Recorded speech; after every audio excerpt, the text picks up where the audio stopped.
Notícias. Economia. Saúde. Variedades. Mundo do trabalho. Giro sindical. Contraf. Olá, você que nos acompanha aqui nos canais de comunicação da Contraficute. Eu sou o André Acarini e o nosso Contraficast está de volta com aquele nosso bate-papo passando a semana limpa, o fatos da semana, para a gente contar o que aconteceu não só na categoria bancária, mas também os destaques da sociedade, na política, na economia, o que aconteceu no Brasil. A gente começa esse nosso bate-papo a partir de agora. Começando pela categoria bancária, essa semana foi realizado um debate online pela Contraficute para discutir o papel dos bancos públicos, intitulado Situação Atual e Perspectivas no Governo Lula, para falar sobre o papel dos bancos públicos.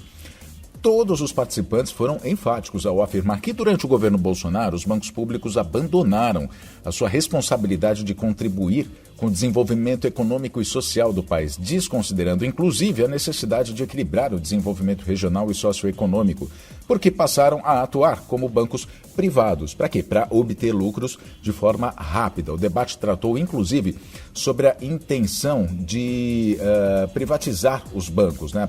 A intenção privatista do governo Bolsonaro de entregar os principais bancos públicos do Brasil, como a Caixa, o Banco do Brasil, enfim. Falou também sobre a descapitalização dos bancos e o ataque aos direitos dos trabalhadores. A íntegra desse debate, que é muito interessante sobre os bancos públicos, está disponível no YouTube da Contraficute. Acesse.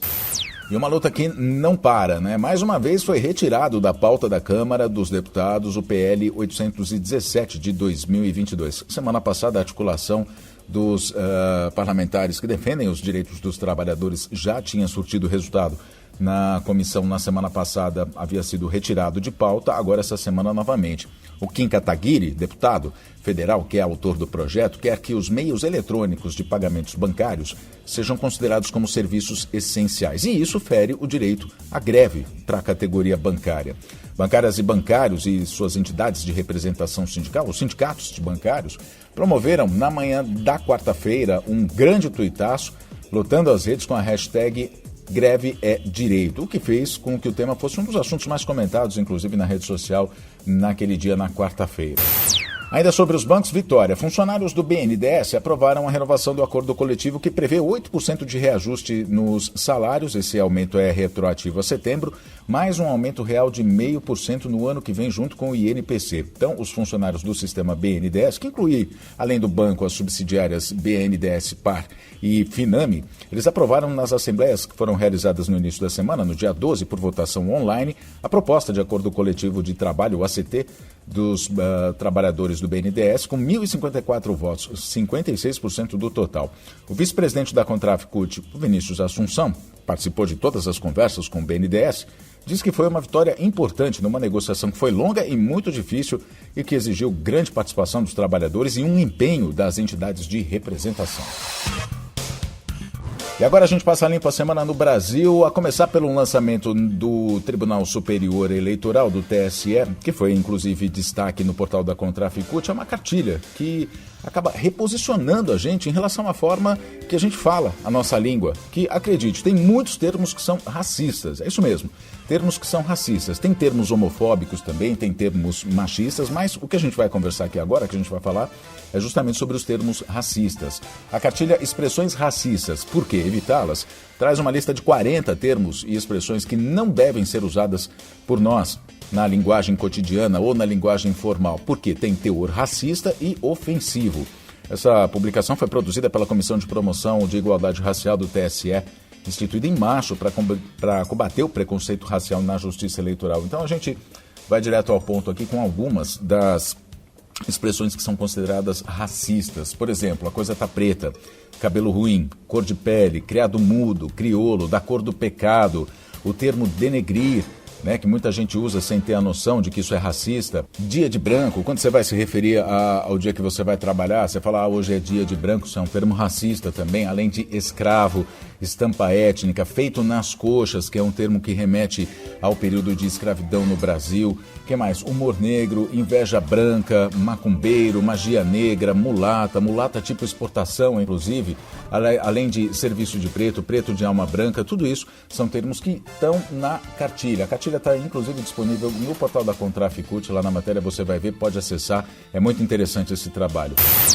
A gente fala sobre o Brasil, atos terroristas em Brasília essa semana, no início da semana, atos aterrorizaram a população. No mesmo dia em que o presidente Lula e o vice Geraldo Alckmin eram diplomados, à noite, fascistas, os golpistas apoiadores de Bolsonaro, após a prisão de um indígena também apoiador de Bolsonaro, eles promoveram uma verdadeira arruaça em Brasília, quiseram invadir o prédio da Polícia Federal.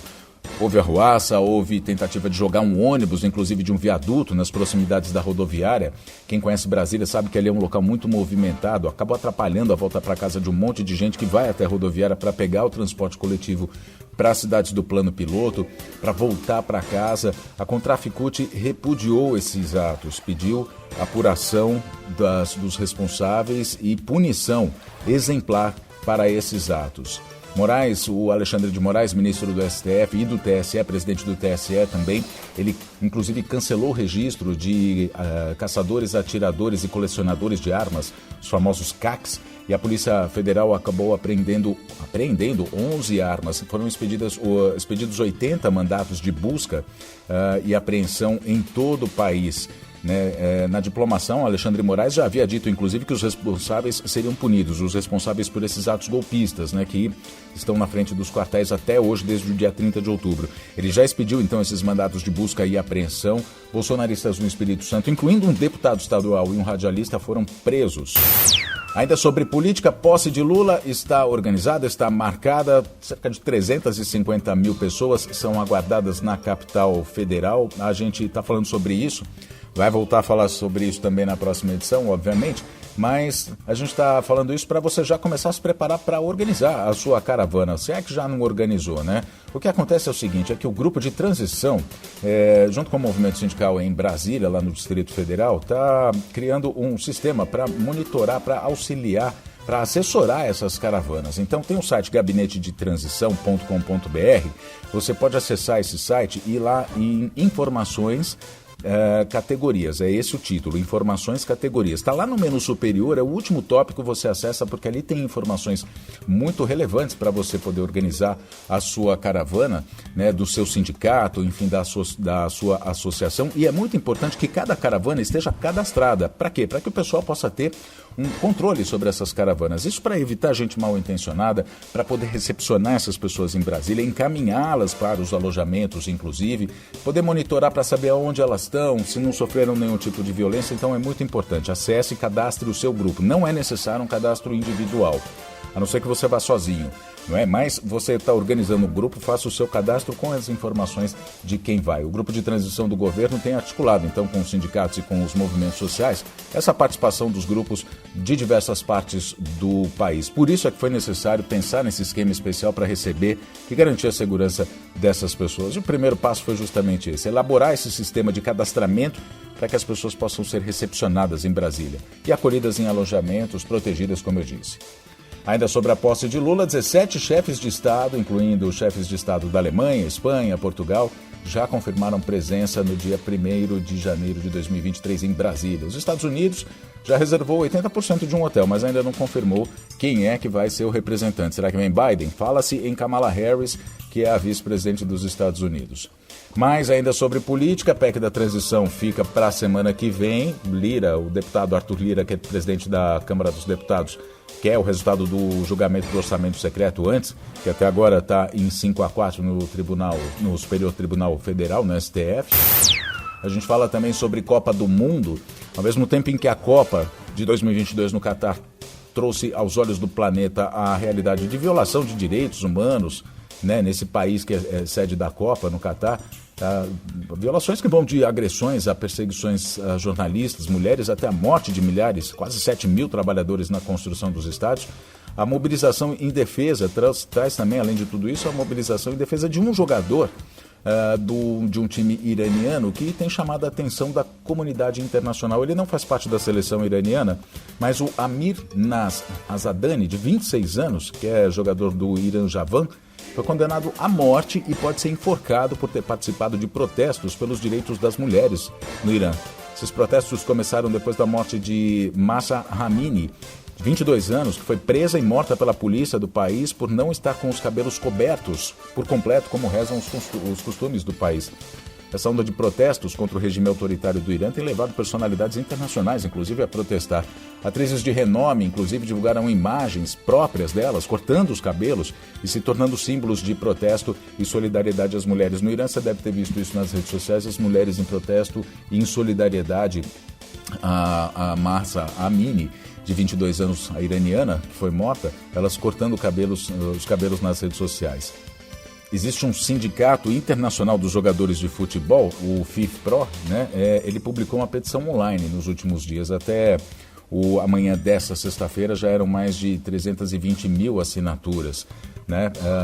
O Casagrande, Walter Casagrande, que é ex-jogador de futebol do Corinthians, comentarista esportivo também, diz que as seleções que disputam a final da Copa do Mundo deveriam, inclusive, cancelar o jogo em protesto a essa decisão do governo iraniano de condenar à morte esse jogador.